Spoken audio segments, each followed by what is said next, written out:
ให้ผมทราบหน่อยว่าอยากได้อะไรบ้าง ที่ขอไปก็จะมีไก่ไข่แล้วก็ต้นกล้วย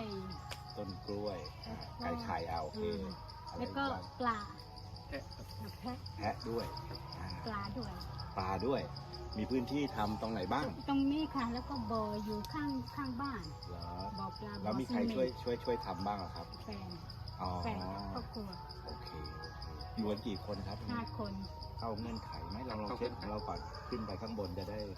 เสียงดังๆไปต่อเขาจะได้เอางบลง สมาชิกทั้งหมด5 คนครับ 5 คนก็ก็ต่อ ก็มีสามีกับลูกนะครับช่วยในเรื่องของการทำเกษตร โอเคลูกอยู่ชั้นไหนล่ะครับเรียน อยู่คนโตก็ขึ้นม โอ้